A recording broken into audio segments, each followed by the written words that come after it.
दोस्तों, आज का जो दिन है इन्वेस्टर्स को याद रहेगा हमेशा, क्योंकि आज के दिन बहुत ही खराब परफॉर्म किया मार्केट ने। और पोर्टफोलियो की सिचुएशन तो कुछ ऐसी है कि देखा ही नहीं जा रहा है।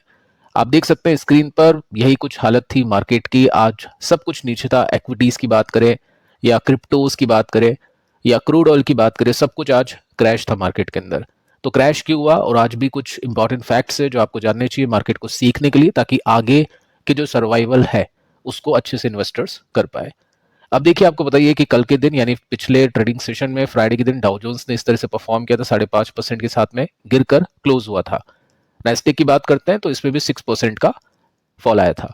तो इम्पैक्ट तो होना ही है, इंडिया में इसका इम्पैक्ट होगा, वो आपको पता ही है।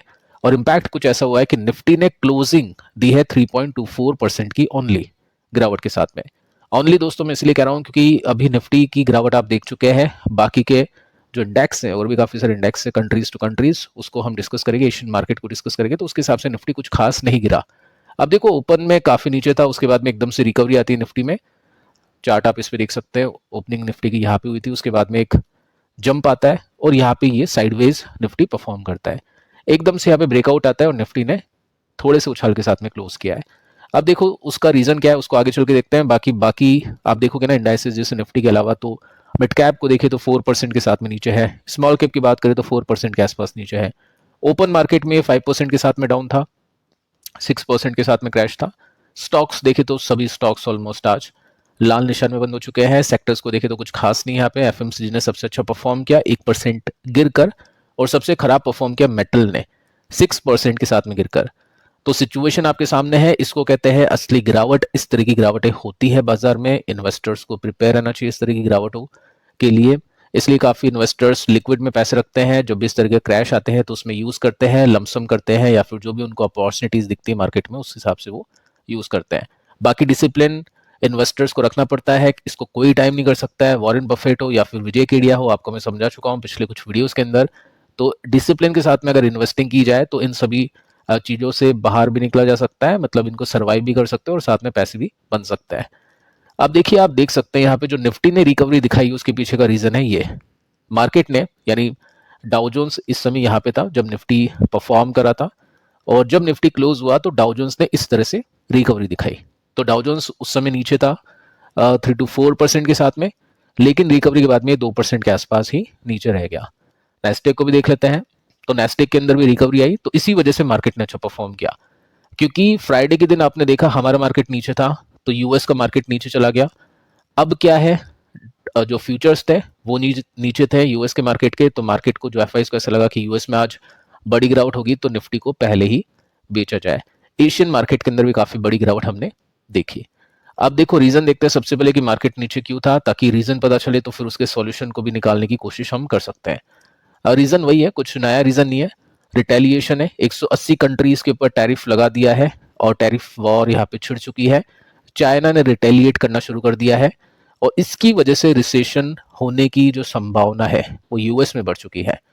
और रिसेशन एक बहुत बड़ी बीमारी है जो मार्केट को लगी, तो काफी टाइम लगता है उसको ट्रीट होने में, उसको सही होने में। और रिसेशन की बात जब करते हैं तो मार्केट नीचे आता है, और रिसेशन के लिए कुछ डेटा भी मिल जाता है कि हाँ ये सब डेटा अपने पास में है, इस वजह से रिसेशन पहले भी हो चुका है, तो अब भी हो सकता है। उसकी वजह से काफी बड़ा क्रैश आता है। तो रिसेशन के चांसेस काफी बढ़ चुके हैं। जो रेटिंग एजेंसीज हैं उन्होंने बताने की कोशिश की है कि 25 में ही रिसेशन की झलक हमको यूएस में देखने को मिल सकती है। और रिसेशन का मतलब आप जानते ही है, सब कुछ बिगड़ेगा, कंपनीज को प्रॉफिट नहीं मिलेगा, जॉब्स चली जाएगी, अनएम्प्लॉयमेंट बढ़ेगा, साथ में कंज्यूमर डिमांड काफी बढ़ेगी, इन्फ्लेशन भी बढ़ेगा, तो ऑब्वियस है सॉरी डिमांड कम होगी। ये सब चीजें आपको देखने को मिल जाएगी। अब कुछ फैक्ट्स देखते हैं कि आज के दिन ऐसे मार्केट के अंदर क्या कुछ हुआ है। देखो होता क्या है, जो ट्रेडर लोग होते हैं, अभी मार्केट किसका है, अभी ट्रेडर्स का है। अभी इन्वेस्टर का मार्केट तो है नहीं कि खरीद के होल्ड करें। जब भी इन्वेस्टर खरीदेगा हो सकता है उसकी नेटवर्थ आगे 2 दिन में कम दिखे। और ये जो 2 दिन गए हैं ना, मतलब ये पोर्टफोलियो के कुछ ऐसे 2 दिन थे कि जितना पोर्टफोलियो अभी इन 2 दिनों में गिरा है, इतनी गिरावट महीने में होती थी अगर मार्केट स्लोली स्लोली गिरता। तो 2 दिन में काफी पोर्टफोलियो साफ हुआ। लेकिन दोस्तों पोर्टफोलियो साफ हुआ तो कुछ इन्वेस्टर्स की वेल्थ भी बनी। जैसे कॉल पुट में अगर आप देखोगे तो किसी ने अगर 21,500 की पुट ली होती है तो 1 लाख रुपए, 1 करोड़ रुपए बन गए। ये एक दिन में इतना जंप है 26% का। लेकिन दोस्तों सीखने वाली बात यह है, किसी ने कॉल बाय की होती तो उसका पूरा पैसा चला भी गया होता। तो जो भी अभी ट्रेडर लोग हैं, अभी वही मार्केट के अंदर फोकस करने की कोशिश कर रहे हैं, क्योंकि अभी उनका मार्केट है प्लस माइनस करने का। काफ़ी लोग कैश में कर सकते हैं, काफ़ी लोग ऑप्शंस में करेंगे, काफ़ी लोग फ्यूचर्स में करेंगे। ठीक है, ऐसा मैं नहीं बोल रहा हूँ कि आपको ट्रेड करना चाहिए, जस्ट मैं आपको बता रहा हूँ कि मार्केट किस तरह से परफॉर्म करता है, उसका क्या इम्पैक्ट होता है। साथ में दोस्तों एक और फैक्ट को देखते हैं। तो यहाँ पे आप देखोगे तो इतने सारे इंडाइसिस हैं जो आज नीचे गए हैं।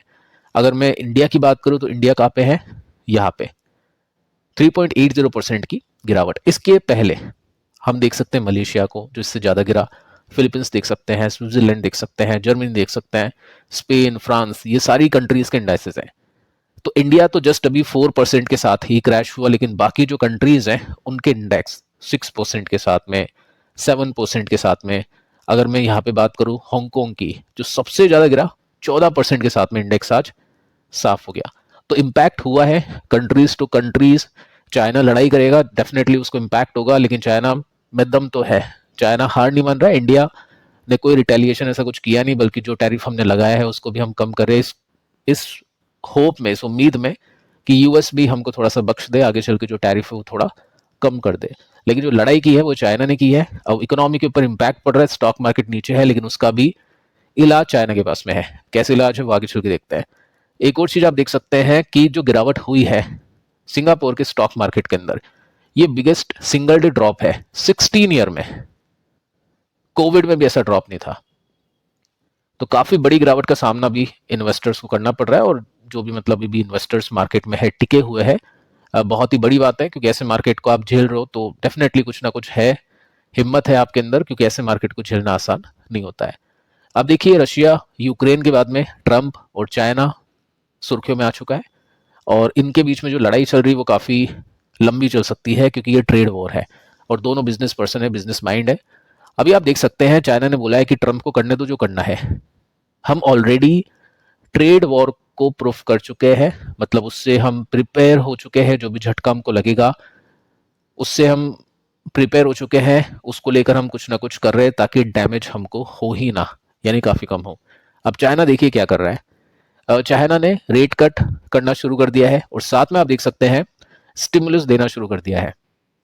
चाइना ने जो पैकेज होते हैं, अमाउंट होते हैं, पैसे होते हैं, वो कंट्रीज की इकोनॉमी के अंदर इन्फ्लुएंस, हम बोल सकते हैं इन्फ्यूज करना शुरू कर दिया है। ठीक है, और यहाँ पे आप देखोगे तो आपको पता चलेगा कि आगे भी डिस्कशन चल रहा है कि इसको और ज्यादा बढ़ाने की कोशिश करें।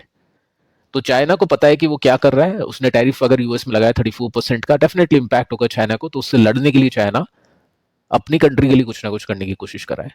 साथ में आप देखोगे तो इसी के साथ में ट्रंप ने भी पोवेल को बोल दिया कि पॉलिटिक्स के अंदर मत पड़ो, रेट कट कर दो। और फैड बोल रहा है नहीं करूंगा क्योंकि रिस्क ऑफ इन्फ्लेशन काफी हाई है। ठीक है, तो ट्रंप चाहता है कि रेट कट हो जाए। अब ये 2 दिन पहले का आर्टिकल है, अभी का आप लेटेस्ट न्यूज देखोगे आज की तो आपको पता चलेगा कि यहाँ पे ट्रंप ने बोला है कि फैड को रेट कट करना चाहिए। तो यहाँ पे ट्रंप वर्सेस फैड भी हो चुका है, ट्रंप वर्सेस यूएस की जो जनता है वो भी हो चुका है। वहां पे भी काफी आलोचना की जा रही है, काफी मतलब हम बोल सकते हैं हंगामे वहां पे हो रहे रूट्स पर, क्योंकि ट्रंप के ये जो मतलब पॉलिसीज आ रही है वो काफी लोगों को पसंद नहीं है। ऑब्वियस है, पैसे टूटते हैं, डूबते हैं तो आम जनता को फर्क पड़ता है, इन्फ्लेशन बढ़ता है तो भी आम जनता को काफी फर्क पड़ता है। तो इंडिया तो पेट्रोल के दाम बढ़ाने में लगा हुआ है।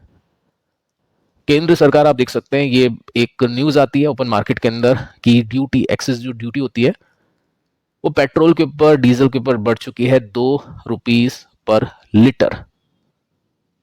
अब जबकि आपको पता है कि क्रूड ऑयल के प्राइसेस क्रैश हुए थे, तो ये तो कम होना चाहिए, बल्कि ये तो बढ़ाने की कोशिश की जा रही है।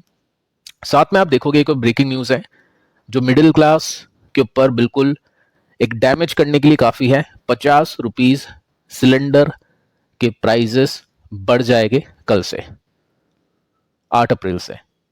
ठीक है, तो ये सीधी मतलब चोट है, बल्कि प्राइजेस कम होने चाहिए थे, क्योंकि क्रूड ऑयल का प्राइस आपने देखा क्रैश, ये $60 प्रति बैरल तक आ गया है 2021 की, आप बोल सकते हैं, या 2021 के बाद में ये लोएस्ट प्राइस पे आ चुका है।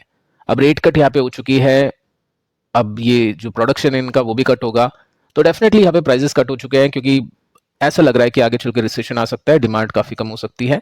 तो ये सब चीजें होने के बाद में कम से कम प्राइजेस नहीं बढ़ने चाहिए थे। एलपीजी की तो बिल्कुल नहीं बढ़नी चाहिए थी, सीधी चोट है वो मिडिल क्लास के ऊपर। साथ में जो पेट्रोल डीजल है उसके लिए दोस्तों एक नोटिस आ गया था, एक सूचना आ गई थी। यहाँ पे ट्वीट किया है मिनिस्ट्री ऑफ पेट्रोलियम ने, और यहाँ पे बताने की कोशिश की है कि ऑयल मार्केटिंग जो भी कंपनीज है उनको इन्फॉर्म किया जाता है कि कोई भी इंक्रीज नहीं होगा रिटेल प्राइजेस में, कोई भी इंक्रीज नहीं होगा। ठीक है, तो चलो पेट्रोल को हम छोड़ देते हैं, लेकिन एलपीजी की चोट यहाँ पे लग चुकी है। तो इंडिया अब ये करने की कोशिश कर रहा है, बल्कि बाकी कंट्रीज अपनी जनता के लिए या फिर कंट्री टू कंट्री लड़ने के लिए कुछ ना कुछ कर रही है, लेकिन यहाँ पे कुछ और ही खिचड़ी पक रही है।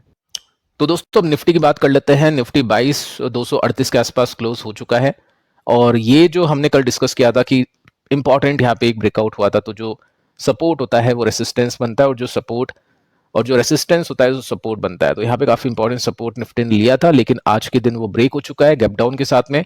और इसको थोड़ा सा डिटेल में देखें तो आपको पता चलेगा कि यहाँ पे एक सपोर्ट है 22,000, ये बॉटम बना था निफ्टी का पहले, उससे भी नीचे निफ्टी खुला था, बट क्लोज होते होते निफ्टी ने थोड़ी सी बाइंग दिखाई। उसके पीछे का रीजन मैं आपको बता चुका हूँ वीडियो की स्टार्टिंग में कि ये बाइंग क्यों आई।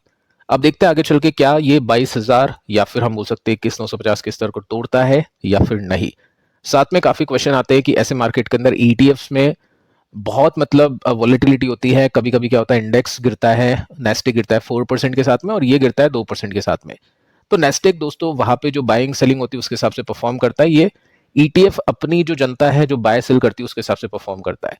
तो कभी कभी ये चेंजेस आपको देखने को मिलेंगे। साथ में ये भी क्वेश्चन आते हैं कि जब भी इसको इन्वेस्टर बाय करेगा तो क्या होता है, 109 रुपीज पर, ये मार्केट प्राइस पर कोई बाय करता है तो 111 रुपीज में बाय होते हैं, 110 रुपीज में बाय होते हैं, महंगा मिलता है। और मतलब बाय करते ही लॉस होना शुरू हो जाता है, मतलब लॉस दिखना शुरू हो जाता है। तो उसके पीछे का रीजन आपको बता चुका हूँ कि यहाँ पे वॉल्यूम काफी कम होता है, लिक्विडिटी काफी कम होती है, इस वजह से ये आप थोड़ी भी बाइंग करते हो तो ये थोड़ा सा ऊपर जाके आपको मिलता है। तो इसका सॉल्यूशन क्या है, जैसे आज आप देखो हाई कितना है 111 रुपीज का, लो कितना है 100 रुपीज का। तो मैं आपको बता चुका हूं जब भी ऐसी सिचुएशन होती है या सिचुएशन नहीं भी होती है ना, तो ईटीएफ में जहां पे वॉल्यूम कम होता है वहां पे इन्वेस्टर्स ऑर्डर प्लेस करते हैं। ऑर्डर प्लेस करते हैं कि चलो ठीक है, अभी के समय क्या सिचुएशन देखो, आपको मैं बताने की कोशिश करता हूं। यहाँ पे क्या है, 100 रुपीज तक ही पहुंच के एकदम से।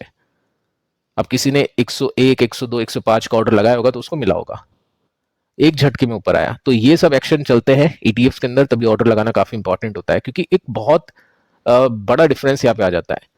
जैसे अभी का प्राइस हम देखें ऑल टाइम हाई से, तो कितना नीचे है 29%, लेकिन यही जो आज का लो लगा था 100 रुपीज पर, हम इसको कैलकुलेट करें तो काफी बड़ा डिफरेंस यहाँ पे आएगा 34% का।